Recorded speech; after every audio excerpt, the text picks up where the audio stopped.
Biarlah musik tetapnya kita menyembah Tuhan. Biarlah nyanyian haleluya ini keluar dari hati yang terdalam. Lagu penyembahan Tuhan sebab Kau layak disembah Tuhan. Haleluya Yesus, haleluya.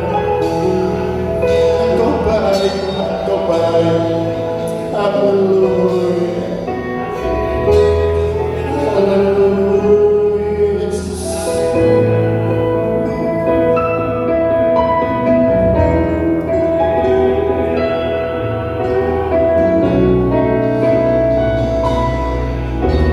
Mengalirkan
Kisah Rasul 18 ayat 27 sampai 28. Saya akan kasih tema pada pagi ini, manusia dengan kekuatan kasih karunia. Karena Apolos ingin menyeberang ke Akaya, saudara-saudara di Efesus mengirim surat kepada murid-murid di situ supaya mereka menyambut dia. Setibanya di Akaya, maka ia oleh kasih karunia menjadi seorang yang sangat berguna bagi orang-orang percaya. Sebab dengan tak jemu-jemunya ia membantah orang-orang Yahudi di muka umum dan membuktikan dari kitab suci bahwa Yesus adalah Mesias. Amin. Kasih karunia, Kamis kemarin saya katakan apa bedanya dengan anugerah. Kita mungkin bisa bingung ya, satu ngomong anugerah, satu ngomong kasih karunia. Sebetulnya perkataan anugerah dan kasih karunia itu artinya sama. Cuman anugerah itu dikhususkan untuk keselamatan. Sedangkan kasih karunia untuk kuasa Roh Kudus yang memberikan berbagai-bagai kesanggupan di dalam hidup kita. Tapi sama maknanya, yaitu pemberian kuasa Allah bagi orang percaya yang tidak bisa diusahakan oleh manusia. Kekuatan Allah yang mengalir berupa kasih karunia bukan diusahakan oleh manusia, tetapi betul-betul kasih karunia, anugerah buat saudara dan saya. Nah, sehingga di situ kita melihat jika kita tidak dilengkapi oleh kasih karunia, maka kesanggupan dan kekuatan kita sangat terbatas. Amin. Apolos tadi di dalam Kisah Rasul 28 ayat 28 itu dikatakan dia setiap hari tidak jemu-jemunya membantah dan meyakinkan orang-orang Yahudi bahwa Kristus Yesus adalah Mesias. Nah saudara, itulah kekuatan yang luar biasa. Bukan hanya kekuatan saja, tetapi juga kita dilengkapi dan Allah memproses kita supaya kita bisa memunculkan karakter-karakter yang baik di tengah-tengah tekanan, saudara. Seringkali di gereja itu tumbuh egoisme masing-masing, sehingga kita baca dulu Filipi 2 ayat 2 sampai 3. Karena itu sempurnakanlah sukacitaku dengan ini, hendaklah kamu sehati sepikir dalam satu kasih, satu jiwa, satu tujuan, dengan tidak mencari kepentingan sendiri atau puji-pujian yang sia-sia. Sebaliknya, hendaklah dengan rendah hati yang seorang menganggap yang lain lebih utama daripada dirinya sendiri. Nah saudara, kenapa ya egoisme itu kok bisa seperti ini? Ya karena ketika kita mulai mencari kepentingan kita sendiri-sendiri di gereja ini, atau di gereja-gereja zaman dulu, ya, maka kita tidak akan pernah bersatu. Maka ketika kita mau bersatu sehati sepikir untuk menyembah Allah, kita terhalangi dengan keegoisan kita masing-masing.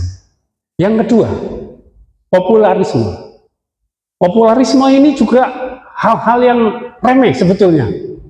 Tapi jangan lupa, virus ini akan bisa mematikan persatuan umat Allah, matikan bagaimana kita harus hidup yang benar.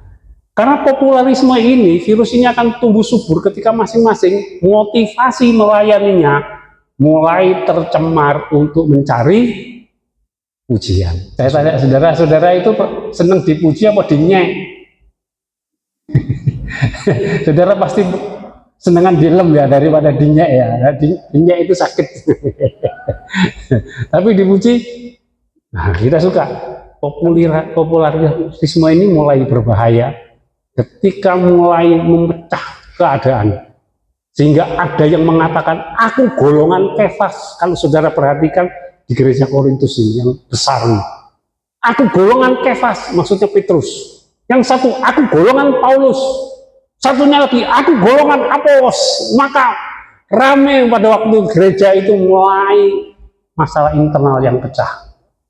Dan Rasul Paulus mulai menulis dengan kebenaran ini. Kita secara pribadi boleh cocok dengan seseorang, tetapi tidak lagi menimbulkan sesuatu yang negatif.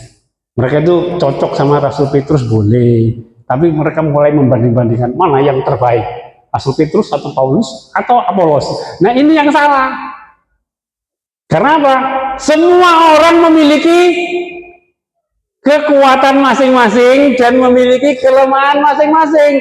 Tidak bisa dibanding-bandingkan. Jadi Rasul Paulus mengatakan dengan gamblang, kamu salah orang Korintus.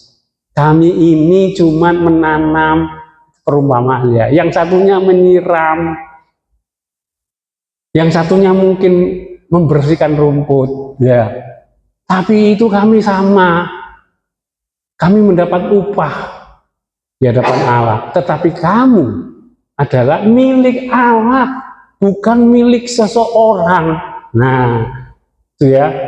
Itu virus itu yang bisa mematikan kita. Tinggi hati itu adalah sesuatu yang bukan dimiliki oleh orang kaya saja, atau oleh orang yang pinter, atau orang yang berkedudukan, tetapi tinggi hati itu bisa dimiliki oleh siapa saja, saudara.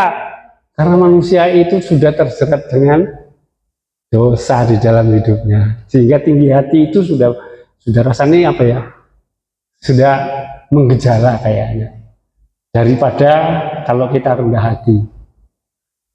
Tinggi hati sepertinya itu kayak alami, kita terdorong dengan sendirinya. Tetapi kalau rendah hati, kita harus setengah mati untuk melakukannya, ya. Tapi kita bersyukur, karena itulah kasih karunia itu berfungsi untuk menolong kita menjadi rendah hati. Virus ini tidak bisa dilawan oleh kekuatan sendiri, tetapi hanya bisa dilawan oleh kekuatan kasih karunia. Kalau dilawan dengan kekuatan sendiri, saya percaya kita akan kalah. Karena memang dasarnya kita itu rendah hati apa setinggi hati? Dasarnya kita itu tinggi hati, saudara, mokong. Yakobus 4 ayat yang ke-7 berbunyi demikian. 2, 3. Karena itu tunduklah kepada Allah dan lawanlah iblis, maka ia akan lari daripadamu. Mas, sekarang kita mau lompat 1 Petrus 5 ayat 10 sampai 11. Dan Allah sumber segala kasih karunia yang telah memanggil kamu dalam Kristus kepada kemuliaannya yang kekal, akan melengkapi, meneguhkan, menguatkan, dan mengkokohkan kamu sesudah kamu menderita seketika lamanya. 11. Dialah yang mempunyai kuasa sampai selama-lamanya. Jadi tidak ada jalan lain, saudara. Dia berikan kuasa itu kepada saudara dan saya supaya kita bisa melakukan panggilan Tuhan.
Sekarang tinggal kedua tangan saudara, pulanglah dengan damai sejahtera Allah yang berlimpah-limpah, dan kekuatan Allah yang berlimpah-limpah akan tetap menopang kehidupan saudara dan saya.